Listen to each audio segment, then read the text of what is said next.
အားလုံးပဲမင်္ဂလာပါခင်ဗျာ MMO မြန်မာနေပြန်လည်ကြိုဆိုပါရစေ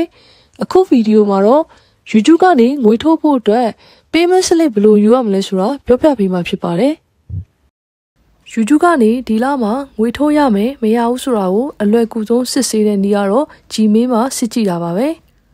ကို account ဖွင့်ထားတဲ့ Gmail ထဲမှာအခုလိုမျိုး check your recent payment ဆိုပြီးတော့မေးခွန်းနေဆိုရင်တော့ဒီလငွေထုတ်ရမှာဖြစ်ပါတယ်ခင်ဗျာ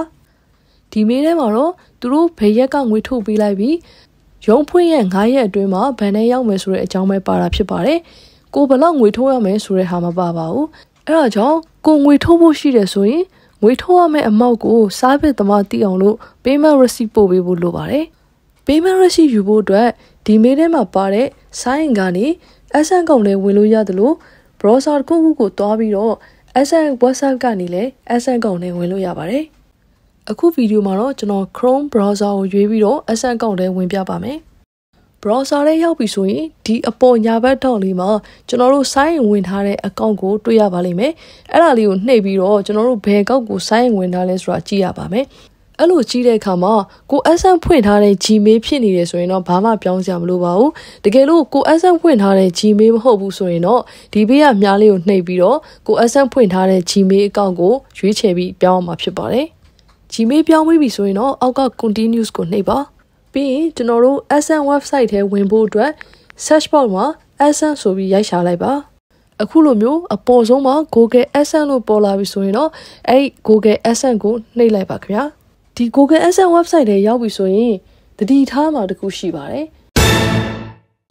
လူတရာမှာအယောက်80လောက်ကဒီပထမဆုံးစာမျက်နှာမှာမြင်ရတဲ့ sign up ဒါမှမဟုတ်ရင် get started နဲ့အပြာရောင်ခလုတ်ကိုမြင်တာနဲ့တန်းနှိမ့်ကြတာများပါတယ်အဲ့ get started တို့ sign up တို့ဆိုတာက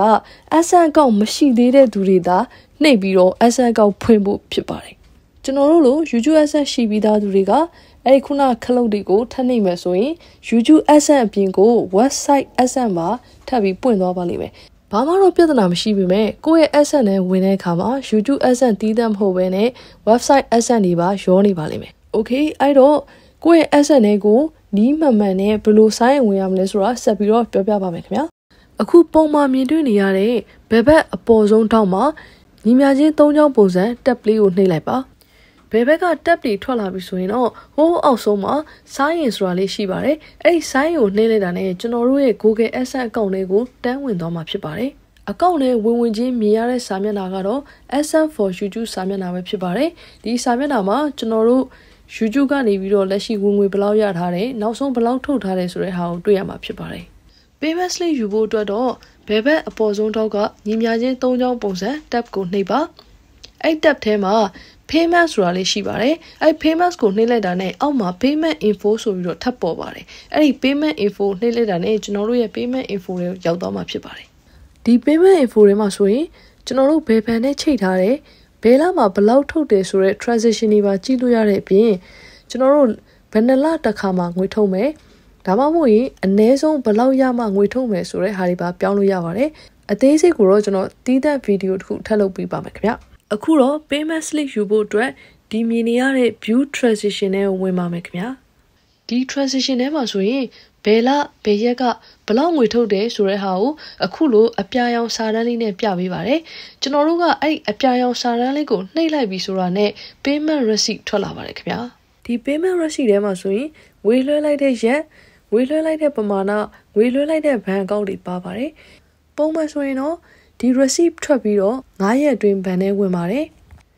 တကယ်လို့9ရက်ကျော်လို့ကိုယ့်ရဲ့ဘဏ်ထဲကိုငွေမဝင်လာဘူးဆိုရင်ဒီ receipt ကို screenshot ရိုက်တာပဲဖြစ်ဖြစ် print ထုတ်တာပဲဖြစ်ဖြစ်လုပ်ပြီးတော့ဘဏ်မှာသွားပြီးတော့မေးမြန်းလို့ရပါတယ်ခင်ဗျာ